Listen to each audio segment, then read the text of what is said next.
Friends, last time हमने एक video post किया था मध्य प्रदेश की भौगोलिक स्थिति पे।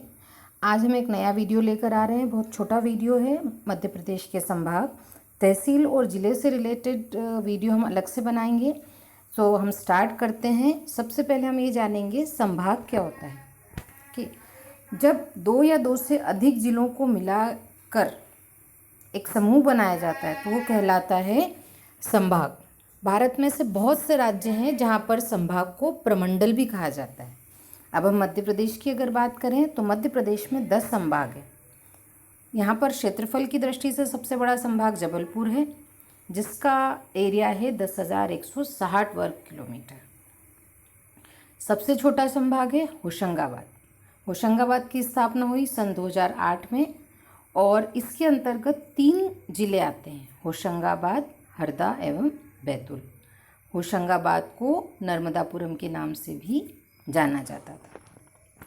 अब हम बात करें, लास्ट वीडियो में हमने पढ़ा था कि जब छत्तीसगढ़ हमसे विभाजित नहीं हुआ था, तो मध्य प्रदेश जो है भारत का सबसे बड़ा राज्य हुआ करता था। कि विभाजन के पश्चात यह दूसरे स्थान पर आ गया। 16 जिले छत्तीसगढ़ में चले गए और हमारे पास बचे 45 जिले। उसके पश्चात धीरे धीरे नए जिलों का गठन किया गया। अब वर्तमान में हमारे यहाँ 52 जिले हैं। मार्च में कमलनाथ जी ने 3 नए जिलों की भी घोषणा की, लेकिन आपको ये देखना होगा कि वह राजपत्र में उनका लिखित रूप में उनको डाला गया नहीं। तो इसलिए हमको इन डेटा को करंट टाइम में चेक कर कर ही आंसर्स को मार्क करना चाहिए। जैसे 2011 की जनगणना के हिसाब से पूछा जाए तब तब हमारे यहाँ के संभागों की और ज़िलों की संख्या अलग होगी, अभी वर्तमान में अलग होगी। तो आप क्वेश्चन का नेचर, प्रकृति देखकर ही उस आंसर को निशान लगाएं। अब हम आते हैं 10 संभाग। तो कौन कौन से 10 संभाग हैं? भोपाल, चंबल, ग्वालियर, इंदौर, जबलपुर, नर्मदापुरम, रीवा, सागर, शहडोल, उज्जैन। ठीक है। जब हम इस नक्शे की बात करते हैं तो हमको ये देखते हुए याद रखना चाहिए कि कौन सा संभाग किस जगह पर स्थित है। ठीक है। सबसे ऊपर चंबल संभाग है, सबसे नीचे आप देखें तो इंदौर, नर्मदापुरम, जबलपुर 3 संभाग दिख रहे हैं। पूर्व की तरफ अगर हम देखें तो रीवा, शहडोल दिख रहा है। पश्चिम की तरफ हम देखें तो उज्जैन और इंदौर दिख रहा है। बीच में आप भोपाल देख रहे हैं। तो संभागों की स्थिति बार बार इसलिए आपको कहा जाता है कि अगर हमने अभी अभी शुरुआत की है तो हमको मैप को स्टडी करना आना चाहिए, तो आधे आंसर्स हमारे ऐसे ही सही हो जाते हैं। ठीक है। अब नेक्स्ट है भोपाल संभाग। भोपाल संभाग में 5 जिले हैं। कौन कौन से जिले हैं? भोपाल, राजगढ़, रायसेन, विदिशा, सीहोर। ठीक है। चंबल संभाग में है 3 जिले, श्योपुर, मुरैना और भिंड। इसके आगे हम आते हैं ग्वालियर संभाग। ग्वालियर संभाग में है 5 जिले। ग्वालियर संभाग में अशोकनगर, गुना, ग्वालियर, दतिया, शिवपुरी। इंदौर संभाग में है अलीराजपुर, इंदौर, खंडवा, खरगोन, झाबुआ, धार, बुरहानपुर और बड़वानी। हमने देखा था अलीराजपुर ज़िला कहाँ पर है? पश्चिम की तरफ आता है। ये किस स्टेट को टच करता है? ये गुजरात को टच करता है। अगर हम बात करें बुरहानपुर, तो बुरहानपुर दक्षिण की तरफ आता है। इसे दक्षिण का द्वार कहा जाता है और ताप्ती नदी भी इसकी सीमा पर बहती है। तो इस तरह से हम कोई भी तथ्य अगर पढ़ते हैं, उससे रिलेटेड इन्फॉर्मेशन को अगर हम रिवाइज़ करें तो हम पुराना भी इजीली रिवाइज कर पाते हैं और फिर कभी भूलते नहीं। नेक्स्ट है जबलपुर संभाग। जबलपुर संभाग अभी हमने बताया था सबसे बड़ा संभाग है क्षेत्रफल की दृष्टि से। कटनी, छिंदवाड़ा, जबलपुर, डिंडोरी, नरसिंहपुर, मंडला, बालाघाट, सिवनी, ये सभी जबलपुर संभाग के अंतर्गत आते हैं। अगला है नर्मदापुरम संभाग। इसका अन्य नाम क्या है? होशंगाबाद संभाग।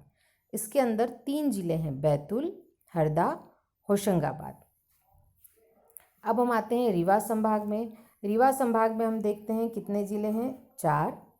कौन कौन से हैं? रीवा, सतना, सीधी, सिंगरौली। सागर संभाग में हम देखें तो कितने ज़िले हैं? 6।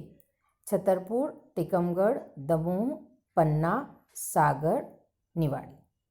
ठीक है, निवाड़ी ज़िले को पढ़ते ही हमें याद आना चाहिए किससे अलग हुआ, ये टीकमगढ़ से अलग हुआ है। नेक्स्ट आते हैं शहडोल। शहडोल ज़िले में शहडोल संभाग में आते हैं 3 ज़िले, अनूपपुर, उमरिया और शहडोल। उज्जैन संभाग की बात करें तो इसमें आता है आगरा, उज्जैन, देवास, नीमच, मंदसौर, रतलाम, शाजापुर। कितने हो गए? 7। ठीक है, तो इस प्रकार से हमको संभागों की में कितने ज़िले हैं वो याद रखना है। अब हम देखते हैं, हमारे सामने मैप है। अगर संभागों की दृष्टि से देखें तो अलग अलग कलर से अलग अलग संभाग दर्शाए गए हैं। अब हम स्टार्ट करते हैं सबसे ऊपर से। सबसे ऊपर कौन सा है? चंबल संभाग। इसमें कौन कौन से डिस्ट्रिक्ट है आप देखिए, मुरैना, भिंड और श्योपुर। नेक्स्ट हम आते हैं ग्वालियर संभाग। ये ग्वालियर संभाग है, इसके राइट हैंड फिर सागर संभाग, ये हुआ रीवा, फिर यह है शहडोल, जबलपुर, होशंगाबाद, होशंगाबाद का अन्य नाम नर्मदापुरम, ये है भोपाल, ये है इंदौर और ये है उज्जैन।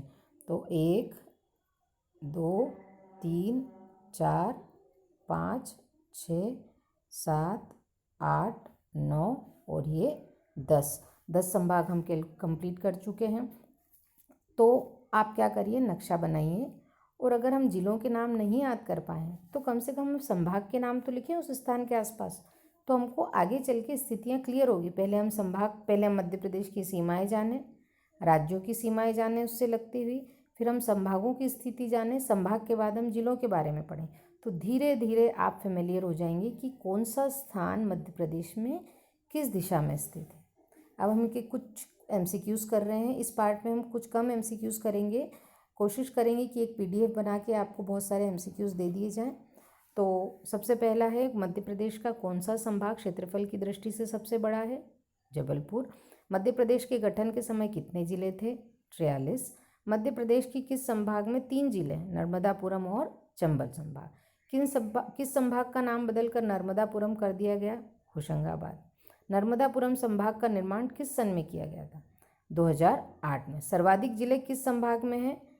जबलपुर। मुरैना किस संभाग में आता है? चंबल। ये भी पूछा जा सकता है कि किस संभाग का नाम नर्मदापुरम है। आपसे इस तरह से क्वेश्चन पूछा जा सकता है, तो आपको ये याद रखना किस संभाग का नाम नर्मदापुरम है, तो वो है होशंगाबाद। ठीक है, अब नेक्स्ट वीडियो में हम लोग नेक्स्ट टॉपिक लेके आएंगे। आई होप आपको प्रयास पसंद आ रहा है। अगर कोई करेक्शन होता है, अगर आपको ऐसा लगता है कि इसमें कहीं पर कोई त्रुटि है, तो आप सजेशंस दे सकते हैं। अगले प्रेजेंटेशन में हम उसको करेक्ट करने की कोशिश करेंगे। Thank you.